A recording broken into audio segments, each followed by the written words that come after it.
Hey all, this is George. Before we get into the episode, just want to make sure that everybody's subscribed to our podcast. Make sure to rate, review us wherever you find our podcast, iTunes, Spotify, YouTube, wherever the hell you might be listening through this or to this. And also find us on online. You can email us at oeuvrebusters@gmail.com. Questions, concerns, issues, just no hate mail, please. I think we prefer actual snail mail for the hate mail. And also find us on Twitter at oeuvrebusters at, is it twitter.com? But we're on Twitter. Just find us on Twitter. All right, guys. Peace. Hey all, Liam here. George forgot to mention something, classic George, that our music on the episode is by Kevin MacLeod of Incompetech.com. He has a bunch of free music on his site. You should check it out. That's Kevin MacLeod, Incompetech.com. Thank you, Kevin. Enjoy the show. I'm George Frigopoulos. I'm Liam Billingham. And this is Oeuvrebusters. So let's not do that. That seems silly. We'll figure this out. Yeah, we'll do like a slow fade into us kind of like talking. So the decibel levels I get. think that maybe when you consider When you consider, yeah. Welcome to the first episode of our podcast. Welcome to the first episode of our podcast. Probably also the last. That's not true. Okay. That's an inaccurate. We'll have like We're two gonna or have three. two. At least two. We're gonna have two To see if it's viable. we're gonna. Well, in spirit of the film that we're talking about today, we could have one that's really amateurish and bad, and then make a second version of it. That almost sounds like a commentary on the film, which is amateurish, sure, but in the best way. Yeah, well, I mean, the movie we're talking about is John Cassavetes' Shadows, which is an auspicious start for a podcast where we don't know what we're doing because he famously made it once, released it in limited release, and the only real traction that it got was Jonas Mekas writing about it in Film Culture and being like, this is the major achievement of like a new voice, and then he was embarrassed by it, or I don't really know all the history, but kind of like pulled it and then remade it, but perpetrated the myth of its improvisational style, when in fact it was like very, very tightly scripted. Because the film actually ends by claiming it was all improvisation. Yeah, this film was an improvisation, I believe is the final title of the movie, which, it's 1959, should also kind of give the year. shot originally in 1957. And then refilmed, and I believe there are definitely a ton of material from, or it looks to me like there's material from both versions of the film that are in the final cut of the film. But it is an auspicious start because there are two versions of the movie. Oh, there are. Very well. Much like Chinese Bookie? Much like Chinese Bookie, but it's much, much more controversial with this movie. Anyway, you're right. So, we should talk about where this came from. Well, also, by the way, maybe this might be... so I watched it on Filmstruck. Mm-hmm. Our sponsor for this, our first podcast. Filmstruck.com, where films make... Films... Call us. Yeah. Call us. Give us money. I don't know about you, but I'm already cashing checks from this endeavor. Sure. And it's great because it's... I could use a bigger apartment. Extra money. New car. So I was watching on a Filmstruck. I don't know where did you see it on DVD? Or even Blu-ray? This is a good question. I downloaded it on Amazon Prime. I own Filmstruck, but I was planning to watch it on a train ride home from Foxwoods Casino on Sunday afternoon. So you need the money from this podcast to keep your gambling addiction going. Yeah. Exactly. The truth I comes gambled out, $20 and I lost $6. I watched it on my tablet, my Amazon Fire tablet. Wow, you are an Amazon whore. I am. Did your version also talk about the restoration at the very beginning? Yes. It's the same. It's the same. I think they pull from the Criterion. Right. Okay, so great. I mean, this is also a perfect segue to, I just wanted to introduce our first guest. This is like really awesome. Like, you all out there might know him as the director of Taxi Driver and Goodfellas. Goodfellas is the original version of Goodfellas. Yeah, there's also two versions of that, and of course Hugo. So Marty Scorsese, do you want to say anything? Do you want to say anything about film restoration and the process? And he's leaving the studio. Yeah, he's just walking right. This is weird. He's offended because I call it Goodfellows. Maybe we shouldn't laugh at our own podcast. It's okay. It's fine. God, we're going to have to edit the fuck out of this. It's cool. It's a good start. It's good. Also, by the way, do you like that through line that goes from like Taxi Driver to Goodfellas to Hugo? There's like nothing else. That's the only movies he made. That's nothing the thing. else. People forget that he's not very prolific. He made Taxi Driver, Goodfellas, Hugo, and No Direction Home, the Bob Dylan documentary. And there's pretty much nothing else in between. Everything else was ghost directed by Andrew Garfield, So the idea star of of Silence. Yeah. So the idea of this train wreck started when you brought to my attention that batshit crazy, which maybe we'll talk about when we eventually get to the husbands episode. If we get to the husbands episode. If we get to the husbands Right. episode. If we don't get canceled before that. Of the Dick Cavett show where Falk, Gazzara, and Cassavetes. Yes. At some point in the past 5 or 6 years, the AV Club posted their like a clip of the very infamous John Cassavetes, Ben Gazzara, and Peter Falk appearance on Dick Cavett to promote Husbands, and it is just batshit crazy. It's crazy. It's crazy because they're drunk. Clearly. At the very least, they're drunk. At the very least, they're drunk. And I mean, these are guys. I mean, at least one of them died of cirrhosis of the liver, John Cassavetes. So it wasn't like they're clearly drinking a lot, they're partying a lot, and they clearly made a pact to bully or to make Dick Cavett's life as difficult as possible. And this is normally a show where, like, you know, he had funny guests, but like Jean-Luc Godard would come out, or you know, it was a very like sort of comfortable, familiar. You know, Dick Cavett is the kind of guy that you invite into your home. And John Cassavetes is the type of guy whose movies you watch in like a dark movie theater that probably was playing porn 2 hours before, and there's still some like skeevy types in the movie theater. Not anymore. Now it's like, well, that's actually how I did acclaimed watch retrospectives. this. I didn't really watch it on Film Struck. Shadows. Yeah. You rented a porno theater? Well, there's the last one in Times Square, believe it or not. Is there really still a porno theater? No. It's the Rudy Giuliani Memorial Porn if Theater. only. They should fucking bury him in the basement of that They place. shouldn't when bury he him. dies. Like shoot him out of a cannon. What was Antigone? What'd they do to Antigone's brother? They just left him to rot.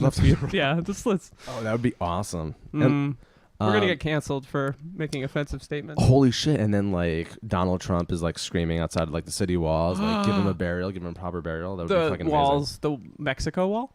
Yeah, of course. Yeah, I just meant like Logical. the walls of New York City or All something. those walls that make up our fair metropolis. So yeah, John Cassavetes, Ben Gazzara, and Peter Falk are on Dick Cavett show. Yeah. And they spend 40 minutes not answering his questions. They're just being terrible guests. And when I saw it 6 years ago, I thought it was like the funniest goddamn thing I'd ever seen. And now it's still funny, but it's like a lot harder to as a 35-year-old adult versus like a 27-year-old adult. I don't know what's changed for me, but it's a lot harder to digest. It's just the like bullying it becomes way more apparent. Right. And also that they're performing this kind of what we would now recognize as douchey kind of bro behavior. And it's very toxic. It's like toxic masculinity. Totally. Which is also what that film is both kind of celebrating in a weird way, but also critiquing, I think. I think, this is not the Husbands episode, but years later, but now a year ago, I saw Husbands for the first time, and I was like blown away. It's an amazing movie. But I don't know where I stand on Cassavetes' understanding of the toxic masculinity that he portrayed versus the toxic masculinity that he actually engaged in. Totally. And that, I mean, for me, and I'd like to hear more from you, I mean, there's very possible that's intentional. I mean, not intentional, but it's very possible he didn't think about that, because I don't think that's, based on what I've read about him and what I know about him, that was something that he deeply considered. So... You mean considered what? Like he wasn't concerned with what people thought. Right. It was a different time, and he was the kind of artist that was like, I'm going to work on impulse and instinct and not censor myself, which, you could believe that that's true of anyone or not, to add a qualifier, but I think it's worth reckoning and wrestling with this artist who's so celebrated in the community of people that I know, i.e. filmmakers, more specifically myopically white male filmmaker types, right. Though that's certainly not the extent of his fan base. And so I thought it'd be worth looking at his movies without necessarily even that being the angle. It's sort of examining those movies to see what we find. Totally. In a contemporary way of looking at the films. Yeah. And there's also a lot of obviously historical significance just with his body of work in terms of kind of its, I guess, relationship to indie filmmaking in general. Mm-hmm. And kind of this film in particular as, I don't know, inaugurating a new kind of guerrilla kind of type of filmmaking. Mm-hmm. It's like pick up a fucking camera, which I mean, obviously like Godard's also doing around the same time as well. So it's not, in some sort of way, like totally. Yeah, I guess that's true. Because I looked it up actually. Breathless is what?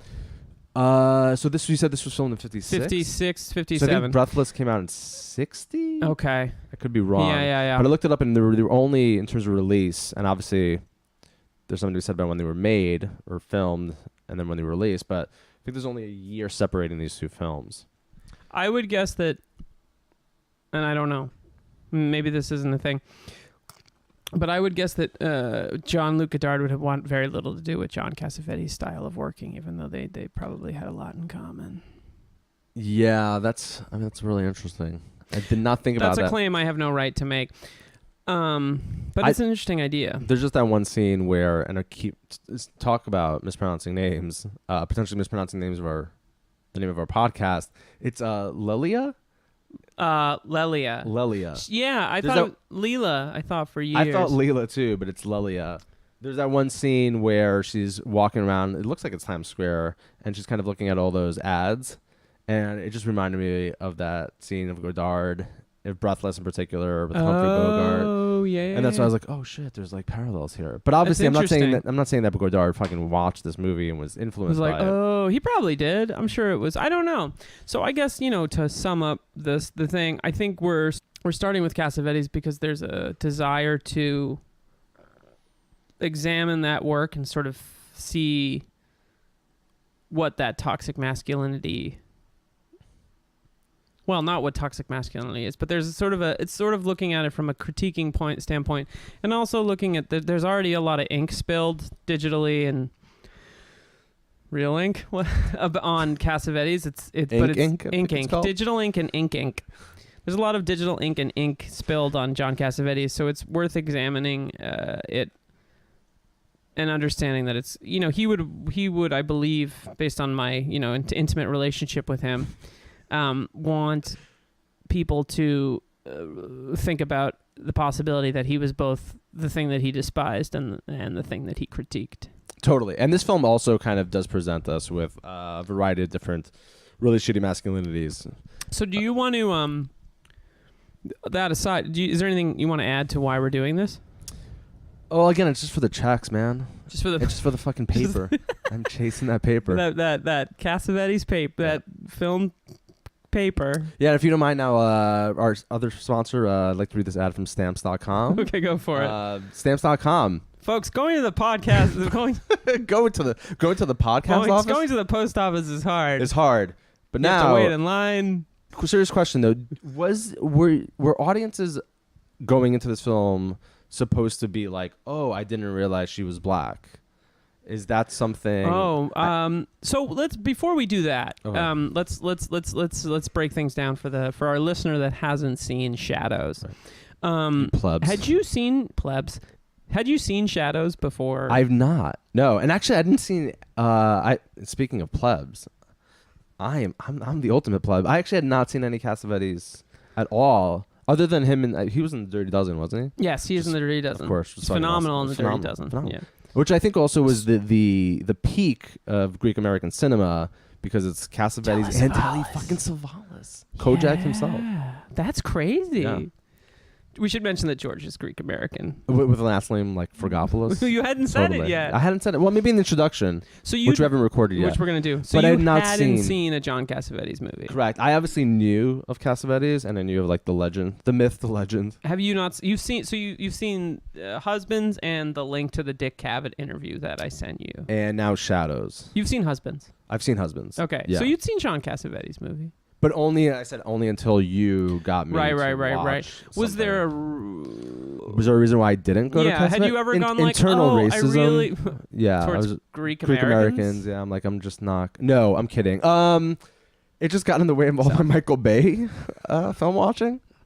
Can we also eventually we will get to Michael Bay to talk about the proto-fascism, right? Yeah, that we have to. But no, coming back to I'd not. You so there was no like it wasn't like oh God, like I feel personally. Took me a while to get into them, and like again, I went to fucking film school. That's like I work in film, I teach film, but I mostly hadn't seen John Cassavetes movies until a couple years ago, and that's because I was probably afraid that they were like impenetrable. Like I'm sure they were amazing. I kind of had that feeling. I tried to watch Faces, I couldn't do it. It really stressed me out. But finally, I watched Women Under the Influence, and then a bunch of time passed. I think I was really like anxious about them on some level. Like it was going to be a real challenge to watch them. Yeah, that's really interesting too, because I also watched. There's a really short clip with Barry Jenkins on Filmstruck talking about kind of his relationship to Cassavetes' films, and which is obvious also when you watch any Cassavetes film, is that how much the performances are foregrounded. Yeah. So obviously in Shadows, nothing really happens. It's very picaresque. Do you want to picaresque? Do you want to Fancy take word. us through if you I can't sum up Shadows. Can you sum up the plot? Strictly plot. Well, again, there's or no story? real plot, so a whole bunch of shit happens in the very beginning. You're kind of introduced to Hugh and Rupert, and I don't know who the actor who played Rupert is, but that guy is fucking His name is Rupert. awesome. Oh, the actor himself also. Yeah. Hugh and Rupert. Who is Hugh? Layla's brother. Who's Layla? Lelia. Lelia's brother. Not Ben. So there's Benny. There's three main characters. Ooh, I'd say there's 4. I guess 3. Three 4, and like a major supporting. Yeah. Okay, so there's Benny, who's like the beatnik, like jazz Trumpeter, who we never hear play jazz. Correct, because the actor probably can't play. Right, and yeah. Then there's Hugh, who's like a kind of like, I guess, closest to kind of the bro-y brother. Like Benny's the more kind of introverted, kind of intellectual, it seems, and probably a little aggressive and angry. Yeah, but socially not isolated. Right, but not towards his sister. He's not protective of his sister in the same way that I guess Hugh seems to be, in a kind of possessive sort of way. Yeah, he's very possessive, and we should say that both Hugh and Ben are jazz guys. Hugh sings, right? He sings some standards. You get the impression that he's a singer. He's a singer. He's somewhere on the like lower totem pole of singers. Totally. And Lelia doesn't seem to do. Lelia is interesting in that she's their sister. They all live together somewhere in the city. I think in like Midtown Manhattan. And she doesn't seem to really She doesn't seem to have a job. She's super young. She's very young. She's not 20. She's 20. She says she's 20 at one point. Well, she loses her virginity to Tony. To Tony, who's a guy that attracts her at a party. And one of the first things we see of her is at a party with Dave did. I forgot what that guy's name is, but I love that talk about Sartre and existentialism. Yeah. So it's so fucking dated. It's amazing. It's amazing. So they're siblings, and they all live together in Midtown. And she doesn't really seem to have a burning desire to do much of anything, or she's young, so she doesn't know. The other thing that you discover about them is that they are, I guess they're of mixed heritage. It never really explains it, or attempts to explain it, or. So Ben, and Lelia and Hugh are.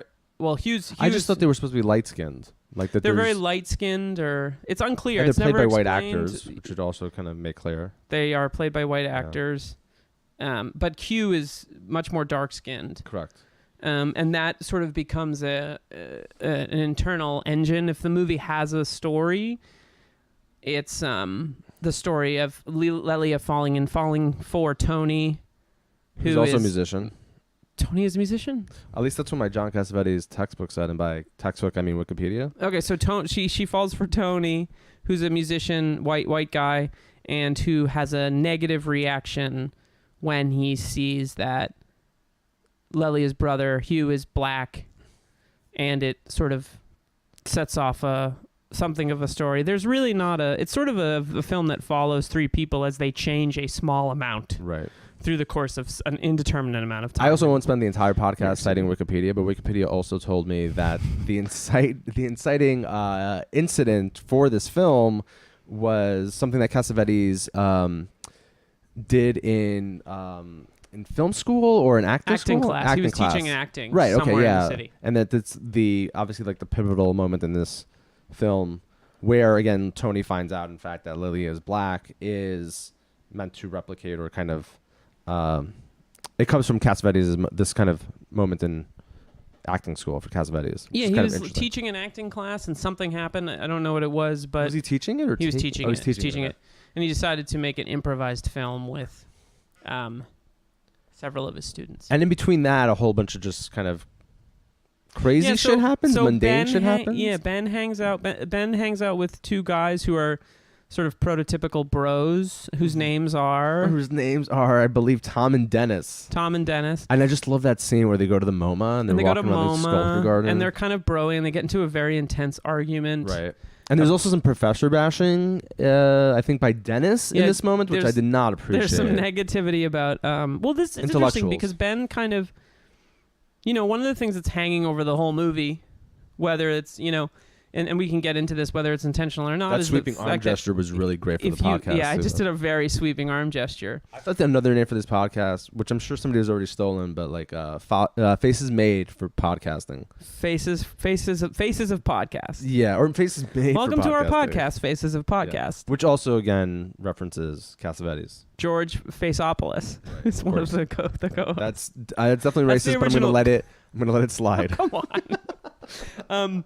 Yeah, hanging, and so Ben hangs out with these two guys, Dennis and Tom, and they kind of like get drunk and meet girls, and don't get really into do fights. anything. And then meanwhile, Hugh is sort of a frustrated musician. He has a manager named Rupert, who's sort of Rupert kind of steals the movie in my mind. He's phenomenal. He's in amazing.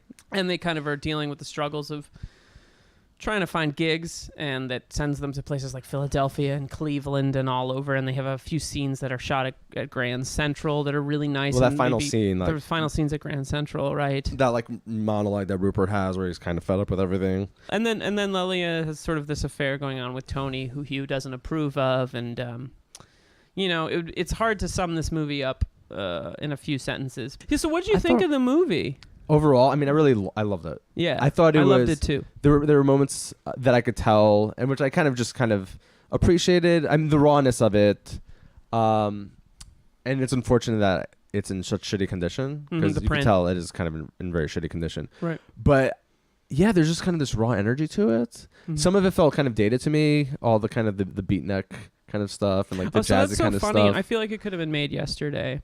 I know what you mean about the beatnik stuff. It feels like a very contemporary movie. And there's no Transformers in it. That's true. So how can it be a legitimate contemporary film? No Transformers. C-. I do think besides there being no Autobots or Decepticons, the acting feels very, very, very contemporary. Correct. You can see the influence on any film that comes out now. I mean, in some cases, I'd be curious to know how many filmmakers know that how much of it is just bled into the culture at large. But it feels like it could have been made yesterday, right? In a lot of ways.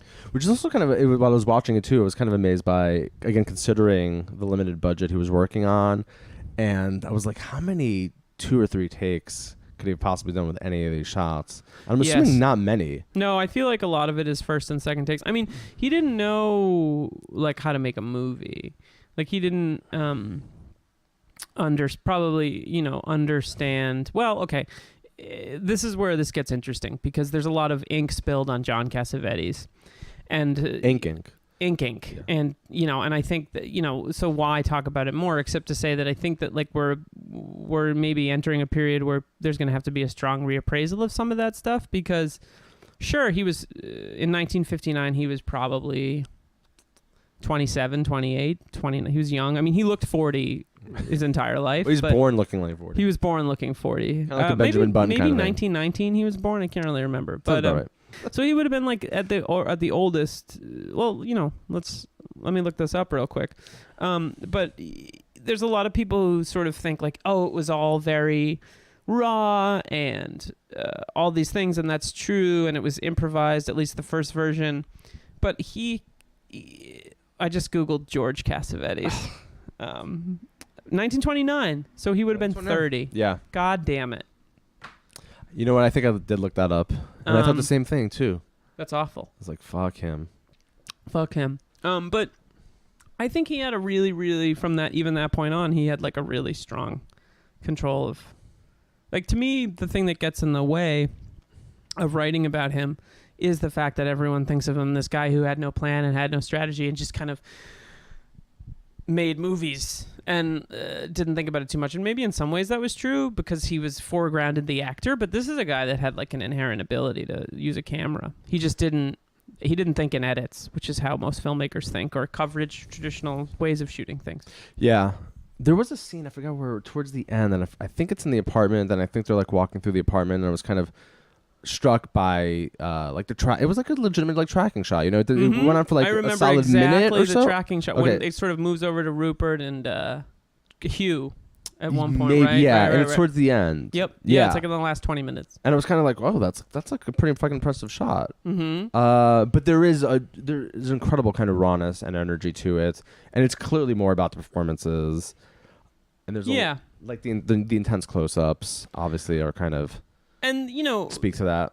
The reason that we're struggling to describe what the movie is because there's, you know, it's very simple. It's very, very simple. It's about 3 siblings living in New York City over a period of time, and kind of the things they encounter, including like job frustration, racism, an inability to be creatively expressive, and those things. But he operates, there's no plot in a lot of these movies. It's really about people existing, but he's also doing a great job at like undercutting your expectation of what story is. Like, I don't know, how did you feel about Tony? I felt he was a dick. Okay. Why? Well, I mean, obviously because of the racism, but there is a certain sense in which, well, he doesn't actually come back at the end, right? Because he sends. Oh no, he does. He comes back to the apartment, but she's already left with the other guy who she tortures. Right, and then there's that moment where him and Benny have like this moment, and I think that's kind of, it's this really interesting moment in the film too, where he apologizes, but then he also says something along the lines of, "Oh, tell her I now realize we're alike," or something. He says there's no difference between you and me. Between me and her. Right. And I'm actually glad that the film doesn't do anything fucking saccharine and have them kind of reunite, which obviously would not be Cassavetes' style at all. I love that the film ends by just following Benny into the night. Yeah. After having like a very big personal realization, we could talk about that totally in a second. But I mean, because you're trying to suggest that he's kind of a complicated character? I actually think he is. I mean, the character for whom I have the most sympathy from beginning to end is Benny. Huh. Who's the sort of wayward intellectual character, because he doesn't. He's sort of the most passive character of the film until the end, and like I find that interesting. Lely, I have a lot of sympathy for. She's sort of the movie's kind of like. But she has the scene at the end where a guy asks her on a date, and this is just post Tony breaking up with her for reasons related to the fact that he's a racist, and she tortures this like young man, and she makes him work really hard in a way that I would argue might be unearned, unjustified. And Hugh is the same way, and that really made me like her less. But I also understood, you know, Cassavetes will never have a character say, "I'm in pain." Correct. "I'm suffering." He will have them take that pain out on someone in unrealistic ways, and he trusts people watching the film to interpret why they're behaving that way. So she has a really complicated position in the second half of the movie. And Hugh, I outright disliked from about the midpoint on of the movie. At the beginning, he's very sympathetic, but by the end, I had a lot of trouble with him. No, totally. And I think that obviously speaks to kind of the complexity of the film and his nuanced approach to character. And then he kind of just lets the characters be who they are. They're both, as you said, kind of like at moments sympathetic, at other moments totally not sympathetic. And other than, I guess you're right. Lily obviously does torture that guy. I kind of forgot about that. Not necessarily forgot about that, but I guess I put it out of my mind only because, again, throughout the entirety of the film, up until the last 15 minutes, she is like the most sympathetic character. By far, yeah. By far. She's also the most likable. You know, sympathetic, very likable, charming, and to me, very real. Totally. You know, all the characters feel real, but he presents them as in fully realized ways, and I think it's because he's approaching it like an actor would. Yeah. Hugh, I like, but he really loses me because he participates in the torture of this young man. Right. He's also kind of hard on. He's a manipulator.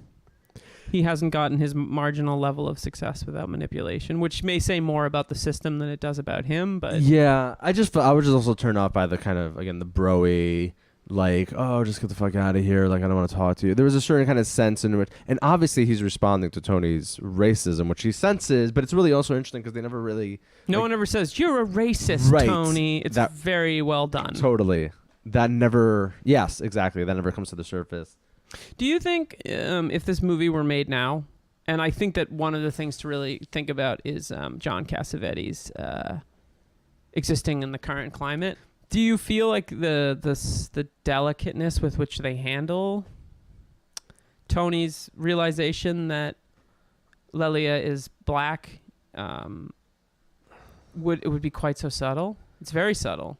Yeah, well, I mean, isn't that like, again, what the Transformers movies are about? About like They really are about race, they're an race. allegory Sure. for race. They're, Decepticons, Autobots. We're all just fucking robots in the end. We're all just robots in the end, man. It's They've really got a critique us. of capitalism. Whoa, by a fascist. Well, but you earlier said that this film. I'm coming for you, Michael Bay. You also said earlier, though, that you felt like this film is really contemporary. Yes. So yeah, I mean, with the question of what do you mean, like, can it be made today? I mean, obviously, there's no fucking way in hell you could have cast white actors. Good point. In these roles. Yeah, Ben Carruthers was not was a white man. Right. And there's also, I think, something interesting to be said. Like, that's the casting decisions are really weird because obviously Cassavetes was not didn't want to cast black people in his films, but it's really interesting, like, well, why not then just cast light-skinned people for these roles? It's a very good question. Yeah, I mean, it is problematic. I mean, we're watching a movie about black life. If we can say that that is what he made, he would say he didn't make a movie about black life, but a movie with black characters, and two of the three actors playing those black characters are white people, who were briefly married. Tangentially. Correct. I don't know what that was about. Again, according to the John Cassavetes textbook that I was also referring to. Wikipedia. This podcast is brought to you by Wikipedia. Wikipedia.com. Get your facts straight, ma'am. And your stamps.com from Wikipedia. And also Filmstruck. Correct. I forgot about Filmstruck. We can't forget about Filmstruck. And Marty, come back. Marty, come back. He's just sulking. Marty. He's fucking it's weird. sulking. He's petting a cat. Yeah. It's very No, strange. those are his eyebrows. Oh. I'm not supposed to make fun of. Listen, both me and Marty, and I could call him Marty. You can call him Marty. We're friends. We both went to NYU. We're tight. I taught his daughter directing. Whoa. Yeah. Dude, this is really fucking A good. 90-minute directing All right, class. let's hear it. What do you want me to tell you? Everybody's listening. By everybody, I mean our family members. They're not Because listening. we're forcing to listen. Yeah, we're sitting right now, guys. As you're listening to this, we're in our living rooms making everyone we love listen to this podcast. And by everyone, meaning my dog who's lying on the floor right now. Very listening. unhappy animal. Oh, maybe asleep. Nope, just gave me dead eyes. Wait. Yeah, so I taught her. She's a very sweet girl. Very nice. I didn't want to yell at her for her dad being the reason that all of us were ruining our lives at a very well-known New York City film institution. You've totally been within your rights to do that. You think so? She No, was you 9. wouldn't have been. You would not have It would have been a been. terrible thing to do to the girl. The next time I see her, I'm going to yell at her. Hey. I'm not going to say her name because I can't remember. She was in Hugo. Was she?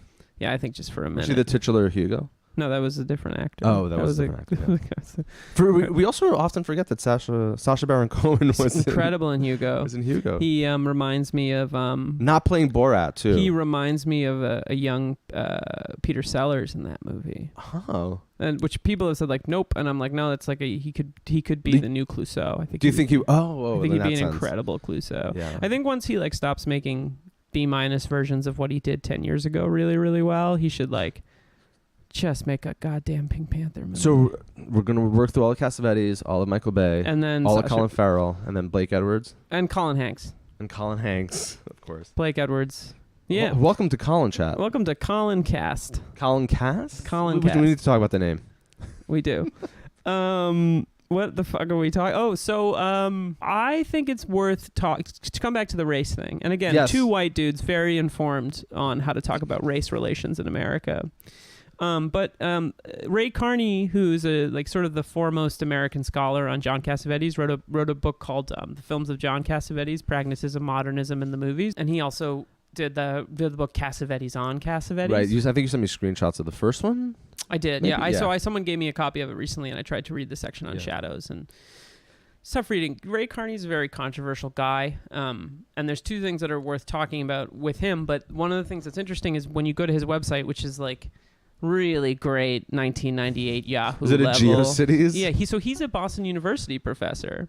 He's responsible for apparently finding the first cut of Shadows, but in the section in Shadows on his website, he talks about how in talking about the fact that John Cassavetes' film is about black people, he says, well, it's not so much about black people as it is about, excuse me, this delicious peach ale. It's giving me gas. Welcome to Gas Talk. Welcome to Gas Talk. Where we drink shit and tell you, our loyal listeners, what's happening to our bodies. Oh God, so much gas. But on the website, John Cassavetes said something like, I don't think it's so much about race as it is about human emotion, which is fine. Like he wanted to be an artist, and he said art shouldn't propagandize and all those things.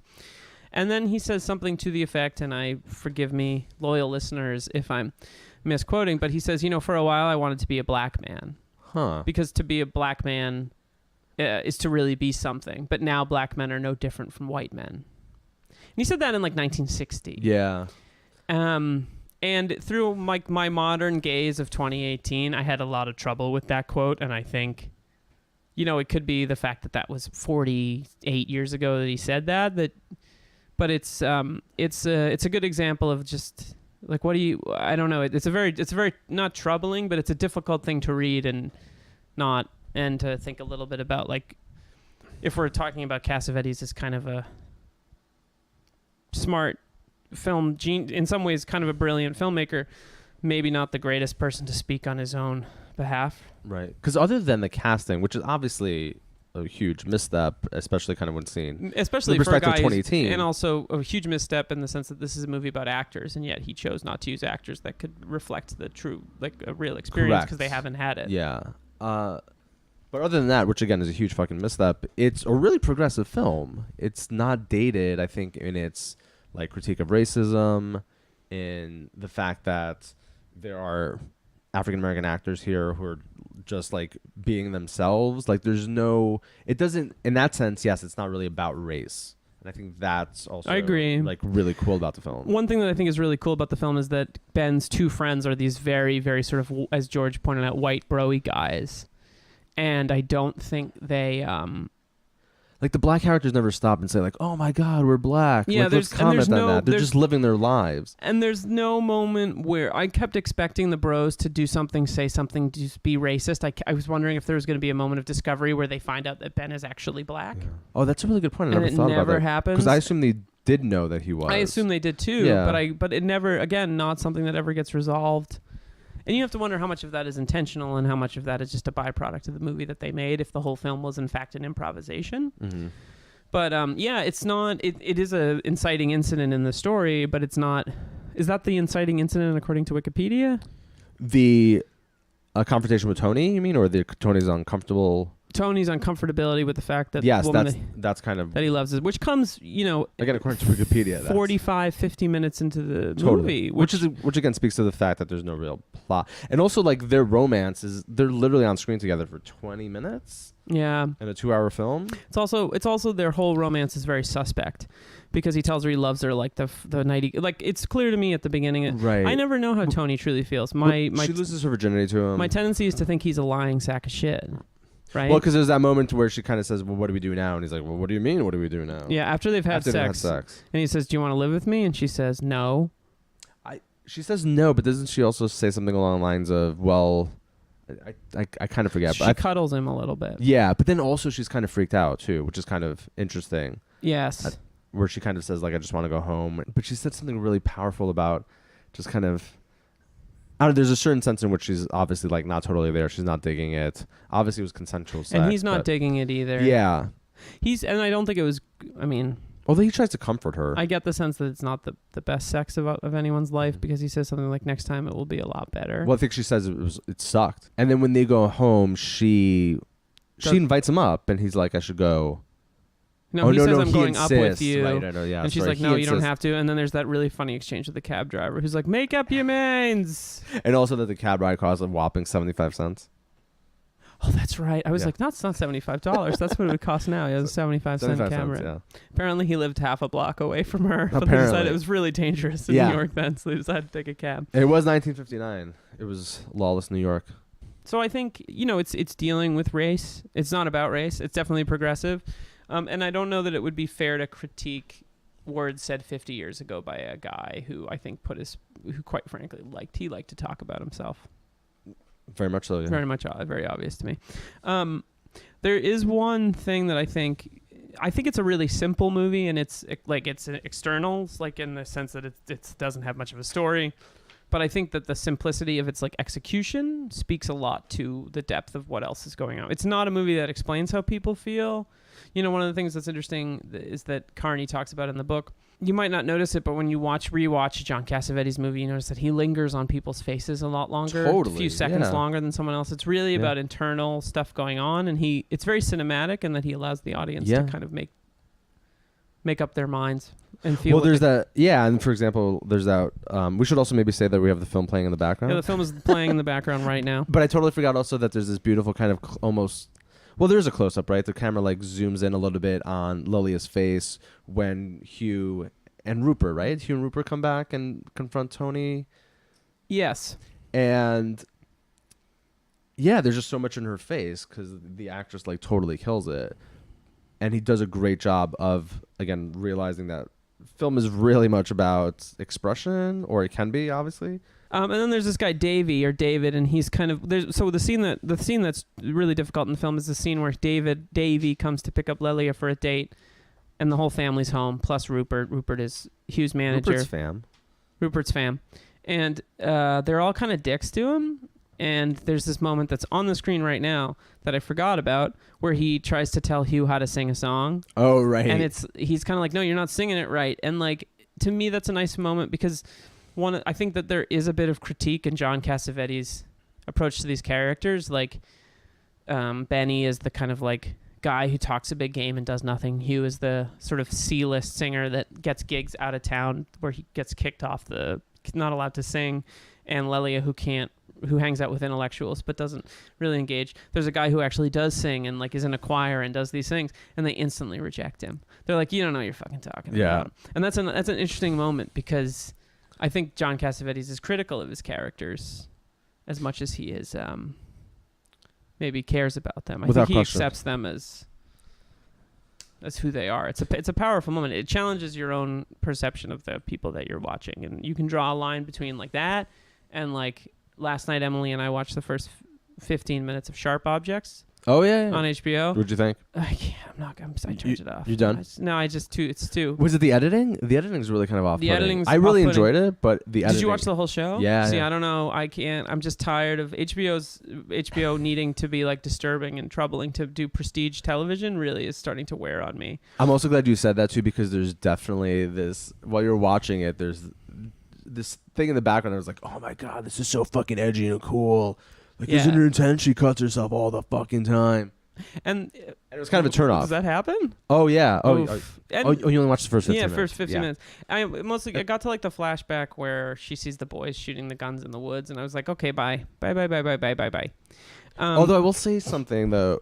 Wait, sorry. Say a little bit more about that scene, because I don't want to give too much away. I think that you're supposed to care about Amy Adams' character in that show because she's the protagonist. And because also she's Amy Adams and she's awesome. She's great. But you're also challenged by her as a character. You have to accept her for all of her kind of faults. So maybe we should talk about the end. So let's talk about the end, because I think... Fight Club. It turns out that Benny and Q are the same person. In a sense. Isn't Benny's, though... there's that moment, which again, where like Tony comes back to the apartment to apologize in person, and Benny kind of pulls him to the side, and is like willing to at least kind of like hear him out, and he does, and he's like, okay, I'll tell Lelia what you said. Right. Which is a nice moment. Yeah. You mean the moment where they kind of reconcile? Or where you mean when Benny gets into the fight? I was making a joke because you said Fight Club. Oh, I meant just remember at the very last scene where they get into that. So there's a fight between... But maybe we should back up and talk about where Benny's a dick to that woman in the party. Oh, yes. And she throws like the drink in his face, and then he fucking hits her. So they have a party at their apartment. Yeah, fuck. Yeah, and then how did I forget? And that's when Hugh obviously is like, "What the fuck are you doing?" Yeah, so correctly. So Hugh has a party at his apartment, and yeah, did you hear that tapping? That's me furiously remembering things. Damn it! Welcome to Tapcast. Tapcast, where we tap that book. Ooh, that's a. That's kind of. Are we gonna get an E on this podcast when it gets on uploaded on iTunes? M plus.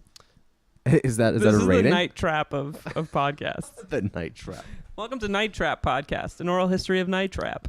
That video game? Yeah.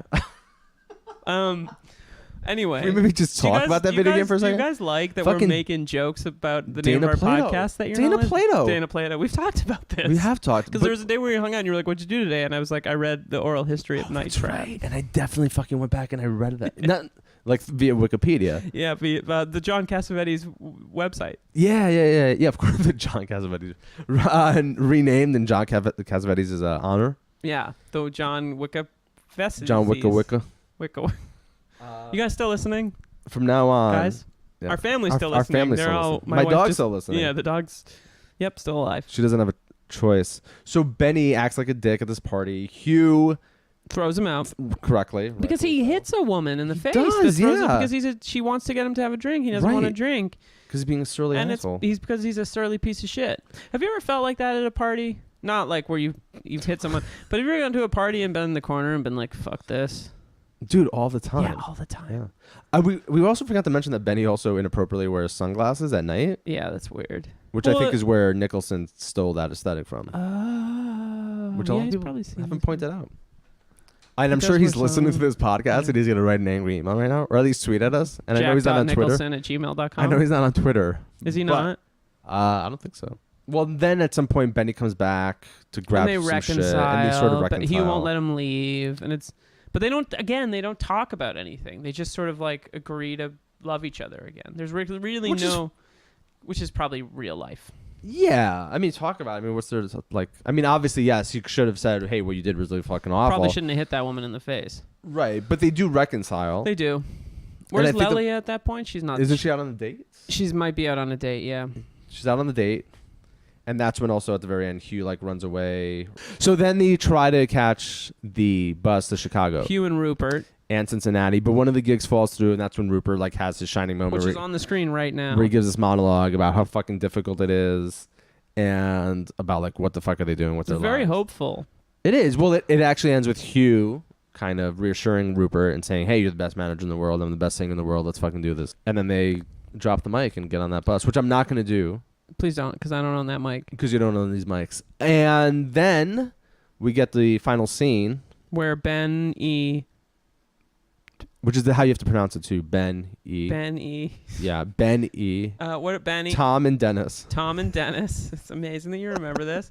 Because I've written Benny, down. Tom, and Dennis are in hitting a bar. I believe it's a restaurant. Are hitting on some women. Yep. And they're not good at it. They're not good at it at all, which I could relate to. Benny might be the best. Benny might be the best. Well, because he's a musician. Sensitive allure. Of course. And then these dudes come out and are not happy that they're talking to their ladies. They'd probably call them their dames. I believe so, yeah. And then they get into a fight. And they get into a fight. In an alleyway. In an alleyway. And or Benny, like a room. It's not even an alleyway. It looks like it's an alleyway. And then Tom, Dennis, and Benny get the shit kicked out of them. But real bad.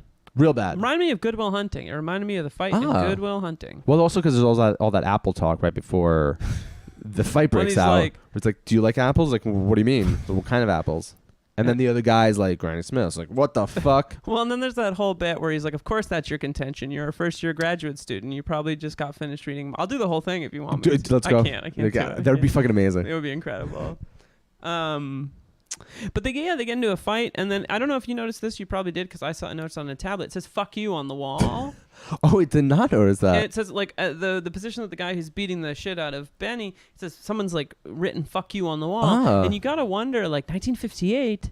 Nine. I mean, 1959. Well, that movie's not getting a release with that in there. So That's really interesting. Yeah, it says "fuck you." Snuck in there. Snuck in there. I'm pretty sure you couldn't use that word in a movie in 1959. Huh. I did not notice. I did notice some other visual irony. I forgot what it said, but there's that one shot where it shows all three of them, and I think either Dennis or Tom, I get them confused, gets up, and there's something written on the wall, like "watch your step" or something like that. Yeah, but I did not see the "fuck you." It says "fuck you" in big letters.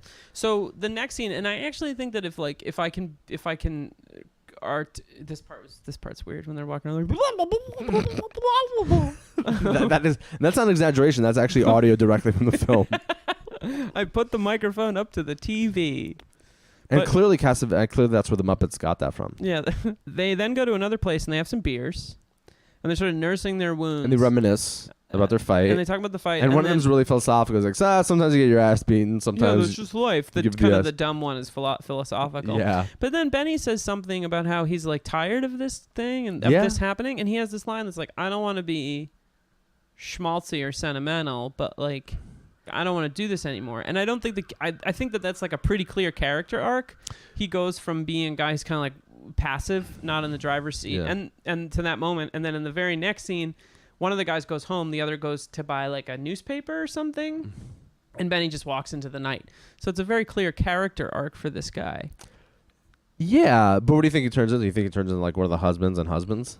Well, I think what's a big moment of that is that he says, I don't want to be schmaltzy or sentimental, and I think that that's like a key to understanding on some level what the movie's about, because there's character growth in this movie.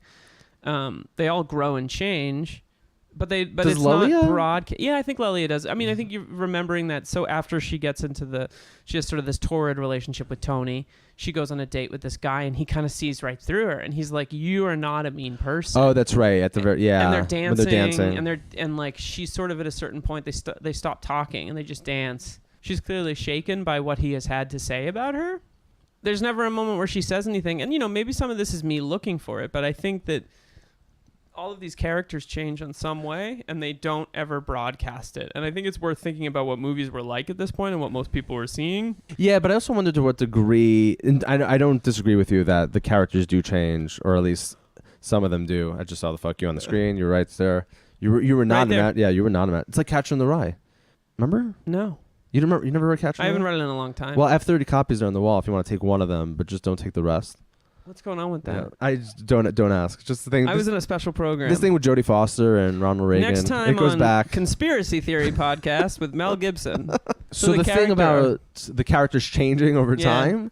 So yes, I agree they do, but I also wonder to what degree that's actually maybe kind of knock on the film, because that's a really kind of conventional thing to do. Even in 1959, obviously, in the most conventional film, you're watching characters change or kind of have a conventional kind of sure, arc. but this isn't an experimental movie. I mean, it's a pretty traditionally narrative, especially, I mean, maybe not by 1958 standards, but this is 19 whatever.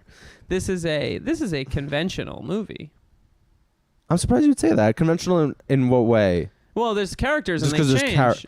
Oh yeah, I mean it's not fucking like it's not a Hollis Stan Frampton. Brakhage movie. Yeah, let's name all the pretend. Like, it's not a Chantal Ackerman movie. It's not a Mekas. Jonas Mekas. Jonas Mekas film. It's not a fucking Michael Bay film. It's not a Michael Bay film. Yeah. It's not Where it's clearly trying to say something late Derek Jarman film. Of fucking course. Look at me just co-opting these filmmakers for my joke. I'm the best at this. It's totally fine. But but it still has that kind of rawness. Okay, it has the "fuck you" on the wall. Let's dissect this. When you say rawness, what do you mean? What I mean that I'm suspect to this word. Oh, because you're saying because it wasn't improvised. No, and I also think that like we look at that as a virtue in a John Cassavetes movie. Like so much of our association with him as an artist is like, oh, none of it's planned. Well, I'm glad you said that. It's because the only parts about this film that I didn't like were its raw. It's real raw. Yeah. It's like it's awkward editing. The fact that kind of obviously the audio's off at certain points. No, yeah, because I hate that like myth of authenticity and rawness and shit. It's bullshit. Totally. But I mean I meant in terms of the fact that it's just really about the acting performances, that there's no plot, that it's just really about you watching these characters do a whole bunch of mundane kind of shit, live their maybe lives. It's not like you can't identify what would be like his polar attitudes, but he goes from being a guy who doesn't know what he wants at all to knowing like, well, I don't want this. And Lelia goes from being like, kind of Lelia, I would say, goes through the largest kind of thing. At the beginning, she's sort of, is she restored to her former self? No, don't you say she's kind of jaded and very cynical? jaded. But you know, that whole argument of like the hero's journey being her coming back to who she was, having changed or whatever the It's case very may Joseph be. Campbell. Thank you. Yes. Well, it's a huge influence on this movie. Of course. Which is funny, too, because I was watching Beethoven's Second with my niece and nephew yesterday before I watched this, and I was like, really lots of eerie parallels. Yeah. Like that dog in Beethoven. Is in Shadows. No, I was going to say totally method. Oh, is Yeah, total method Oh, actor. yeah. Yeah, actually a cat. he just closed his notebook to delineate where we are. In And we are done. No, do you have any closing thoughts? No, I just can't wait to continue working through the oeuvre. Oeuvre. The Cassavetes I mean, I oeuvre. think that the thing that I hope that we can if anyone's still listening, Nobody that has. we can tackle is, and I don't know that we did that here, but is John Cassavetes as the filmmaker and not John Cassavetes as the subject of too many articles, Or just even the fucking films themselves. which is the way to do it. Because I do not have time to read more about John Oh my God, I Cassavetes, don't- the man. it's woo. So the next film would be Faces. It wouldn't be, and this is Oh. what I wanted to talk to you about. This is fucking throwing me for a loop right now. Between Shadows and Faces, John Cassavetes Marty directed. just had a heart attack. Should we call 911 or just keep recording? Let's just finish this. It's like 20 more minutes. He's also like 75. Yeah, He's you've lived a had a great good life. run. Come on. He's made some of the fucking greatest movies of all time. So, in 1961 and 1963, John Cassavetes directed studio films. Whoa. He directed a studio film called, in 1961, called Too Late Blues, and in 1963, he directed A Child Is Waiting. Too Little Blue. Is anybody worth mentioning? in Too Little Late Blue? Blues. Too Late Bobby Blues. Darin. Bobby Darin. Huh. It's the story of jazz musician Ghost Wakefield and his relationship with both his band members and his love interest, Jess, a beautiful would-be singer. So he's going back to It's the a little bit of stuff. jazz, yeah. And Yeah. this was like a real studio picture. Paramount paid for it. What? And he made 2 studio pictures and was like, I'm never doing this again. I think it's important for us to do these because we're covering the whole oeuvre. Okay. The other thing to remember is he did direct 5 episodes of Columbo. Holy So shit. yeah, and Kojak, I think. He might have That is directed a amazing. Kojak. So I don't know if we include that. We should maybe talk about that off mic. Yeah. They're part of the oeuvre. It's just amazing that he worked with Peter Falk on. I think that's how they met Columbo. each other. Oh, really? I think so. Huh. So Columbo was before Husbands? Oh no, Columbo would have been after. Yeah, so they must have worked together. But Peter Falk was in several Cassavetes movies. I mean, they were tight. Correct, He's in yeah. Wonder Woman. Correct. Oh, thank you. Correct. You Correct. are. You're correct. According to the John Cassavetes textbook. Correct. You're correct. There's a story about how John Cassavetes was directing a scene, and there was like a gaffer on the set, and he went over to him. He's like, "Hey, what do you think of the scene?" And the gaffer was like, "Well, I don't think." And he was like, "Oh, thanks." And like he actually asked him what he thought, and that young gaffer was Steven Spielberg. Whoa. It's a cool story. Mind blown. Mind blown. And then you know what? Actually, I read this was in the Steven Spielberg documentary on HBO. Did you see this? I watched Because I made my entire wife's family on Right. Christmas Day watch that while I sat Do you remember in the that living room. scene where Spielberg is looking at Cassavetes and is like, "You look like a fucking shark." And that's Jaws right there. Like little known fact. No? This is wow. Is- You really have all the stories. Is this thing on? Where Hello? did you? No, I haven't been recording. I any of just read a lot oh, of fuck. I just read a lot of things. That was Should we finish here?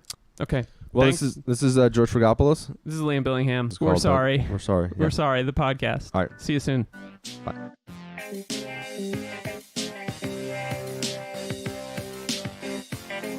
We'll be fine. Do you think Dinesh D'Souza and Michael Bay go to In-N-Out Burger together? Thoughts? George, where are you going? Yes. Oh God, George is having a heart attack. I'm giving CPR to Marty Scorsese.